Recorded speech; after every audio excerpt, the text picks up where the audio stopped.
Saka is currently one of the best players in the Premier League right now. At this rate, he's almost certain to become the first player to hit double figures for goals and assists in the English top flight this season. That's how good he has been for Arsenal. And you just have to say that one of the major reasons Arsenal are still top of the table in March is because of Saka. He's been so consistently good for the Gunners for about 3 years straight now, and he's only just 21. So, can he do something for me?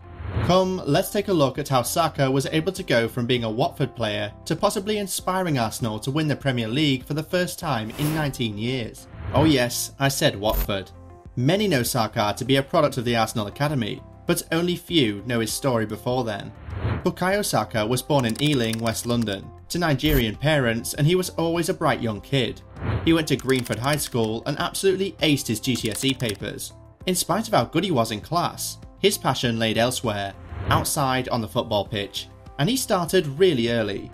He started playing for Greenford Celtic, and then, not long after, he was snatched up by Watford. Saka played with Watford's youth teams until he was 7, when Arsenal saw the massive potential in the boy, and immediately brought him to North London to join the Hale End Academy. There, he began to impress and he rose through the ranks pretty quickly. One of the youth gaffers at Arsenal, Trevor Bumstead, who coached him in the under-16s, had this to say about him.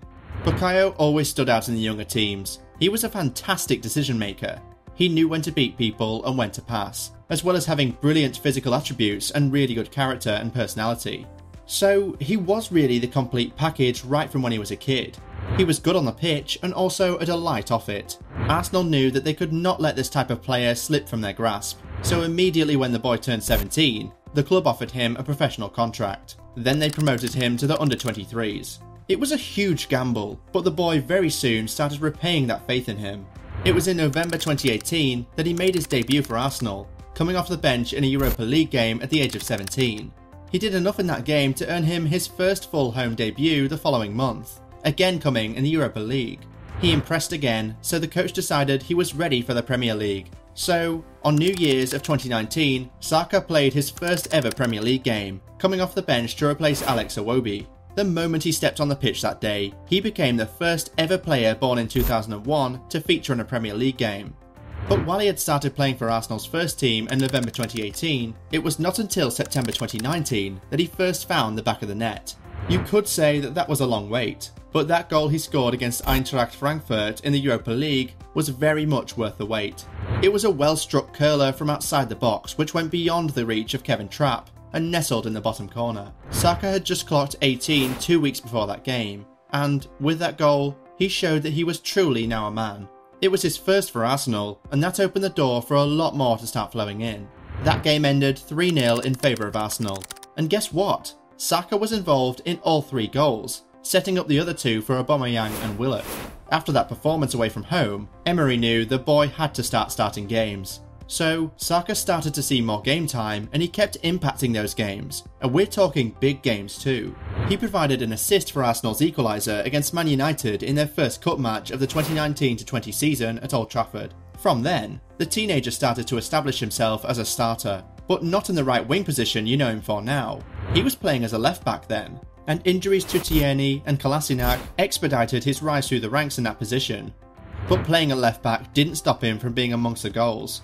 He started 2020 with a bang, scoring and assisting in an FA Cup 4th round game against Bournemouth. His goal was a truly fantastic goal. It was a product of a string of 22 passes, but the finish was absolutely magnificent. I mean, look at that strike. I'm sure that goal began to raise questions in the minds of the Arsenal coaching team. A kid who can strike the ball that sweetly surely shouldn't be playing at left back. And Saka kept on the pressure on the coaching staff with his continuous contributions to goals for the team. In each of these next 3 games, he registered an assist, all coming from the left back position. After that run of good games, the coach started to try him out in other positions. He played as a left winger against Man City, centre midfielder against Brighton, left midfielder against Southampton, and then as a right winger against Wolves and Leicester, before finishing the season playing in left back and left midfield against Spurs, Liverpool and Aston Villa.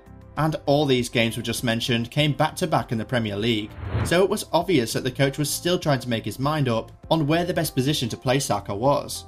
Amidst this constant change of position, Saka still got 12 assists and scored 4 goals that season. 16 goal contributions as a teenager playing mainly as a defender, and also being used in 4 other positions was really impressive. The following season, the rotation intensified. He played in 6 different positions that season: left back, left midfield, left wing, right midfield, right wing, and centre midfield. And in these different positions, he managed to score 7 goals and provide 10 assists for the club. His versatility was what made him an important inclusion in England's squad for the 2020 Euros. But that tournament ended up being a huge low in his career. He came off the bench in 4 of the 7 games the Three Lions played, and even set up England's equaliser against Denmark in the semi-final.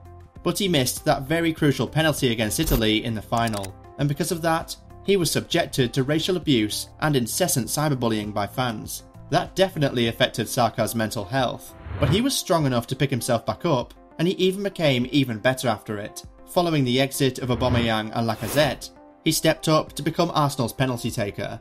It was a very huge decision for the youngster following what had happened at the Euros, but he shouldered those responsibilities so well and has been netting penalty after penalty. In the 2021-22 season, he started out as a left midfielder, but after the North London derby, where he scored 1 and set up 1 from right midfield, he just began to alternate between right wing and right midfield. From the right, Saka proved to be a lot deadlier. He scored 12 goals and provided 7 assists that season, very nearly helping Arsenal qualify for the Champions League. At the end of that season, he was named Arsenal Player of the Season for the 2nd time in a row, the first person to do that since Thierry Henry in 2003 and 2004.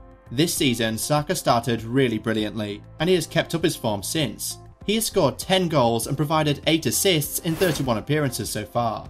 And he doesn't just get these goal contributions, he makes sure to also show up in the big games. So far, he has scored 2 against United, 2 against Liverpool, 1 against City, and provided an assist in each derbies against Chelsea and Spurs. A big game player without a doubt. Oh, and let's not forget that he also went to the World Cup and put up a really fine performance for England. He scored 3 goals and won that penalty against France in the quarter-final, which Kane converted. It'd be such a beautiful story if Saka can inspire Arsenal to a Premier League title. If he does that, he'd definitely be one of the favourites for the Premier League and PFA Player of the Season award. With the way he's playing, do you think he deserves all that? Let us know in the comments. Don't forget to like the video and subscribe to the channel. Catch you in the next one.